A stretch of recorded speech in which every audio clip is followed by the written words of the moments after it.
السلام عليكم، مرحبا بكم معايا في قناه ماما الطبخ والحلويات. اليوم جيت ندير معكم واحد الوصفه اللي هي ماشي طبخ اللي غناكلو، ولكن مفيده بزاف لوليداتنا، وليدات اللي مرضين بالكحه واللي عندهم الحساسيه ولا الضيقه. يعني هاد الوصفه هذه كتنجيكم من هاد المسائل هذه وتهنيكم من الكحه. وبالتجربه نتمنى تجربوها لوليداتكم وتكون عندكم وجدينها. يعني فوق ما شفتوا الوليد ولا وليداتكم ولا نتوما فيكم الكحه ولا ضربكم البرد، يعني تاخذوا غير معلقه في الصباح، معلقه في الليل، في الغداء معلقه، يعني 3 الخطرات بحال كتاخذوا السيرو.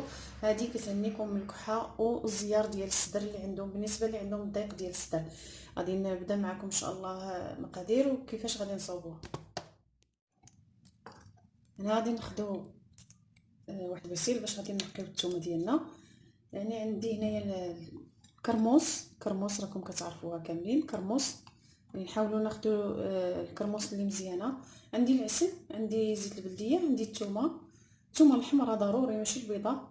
يعني وكناخذوا الثومه ديالنا كنقشروها، كنحاولوا ناخذوا الدروس اللي هما صغار ما يكونوش كبار بزاف. وغادي نقشر الثومه ديالي ونطلقوا من بعد باش غادي نكملوا. يعني لما قشرت الثومه وغسلتها وحيدت لها كاين اللي فيهم العروق من الداخل حيدتهم، يعني ما خصش نخليو هاد العروق اللي كيكونوا لداخل الا كانوا. غادي ناخذ الكرموس، غادي نحلها وغنحط وسط منها الثومه. هاد الطريقه هذه راه معروفه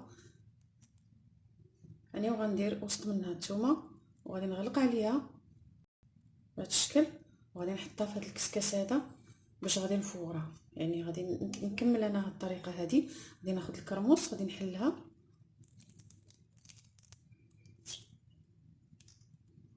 على هذا الشكل، غادي ندير فيها الثومه وغادي نحاول نغلق عليها وغنستف في الكسكاس اللي غادي نفورو. يعني غادي ندير تحت منه واحد الزلافه الا ما درتوش كاع على الكسكاس ديال الكسكسو ديال الطعام. غادي ندير غير هذه نحطها في الطنجره، ندير تحت منها واحد الزلافه ونديرها ونغطيها ونخليها حتى طيب ليا الثومه داخل الكرموس. ومن بعد غادي نتلاقاو باش غادي نطحنوها. المهم في هذه الوصفه هذه هو ما نكثروش، نديرو غير شويه يعني حتى تسالى، ونديرو عاود شويه بلا ما تطول عندنا وتبقى مده طويله. من الاحسن نوجدوا واحد القرعه صغيره بحال هكا صغيره، نوجدوها تكون عندنا لوليداتنا ولا لينا الا كنت انسان ضربو البرد. يعني راه جد مفيده ياكلها الانسان وينعس.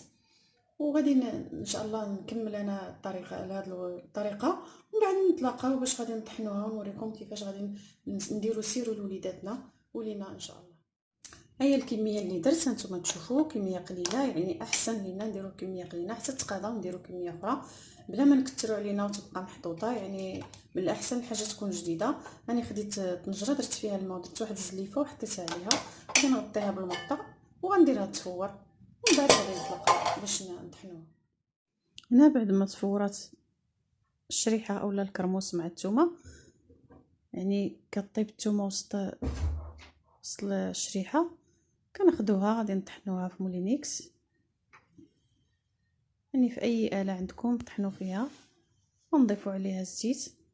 انا هنا ما غاديش نضيف العسل، غنكتفي غير بالزيت. اللي بغى يضيف العسل يضيف العسل، غنضيف انا هنايا غير الزيت وغنطحنها معاها.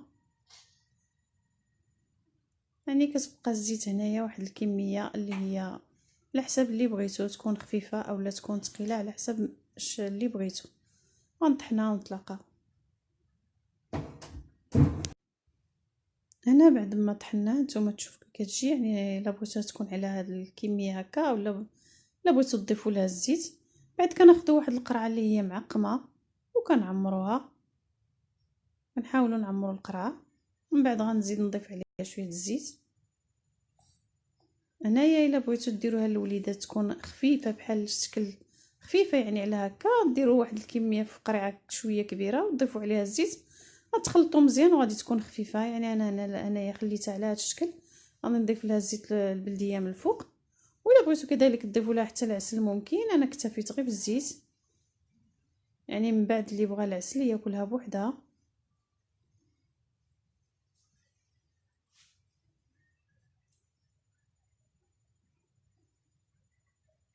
صافي كنحاول نضغط عليها باش تهبط لتحت ديال القرعه باش تخلي لي البلاصه فاش غنضيف الزيت. على هذا الشكل اللي كتشوفوا.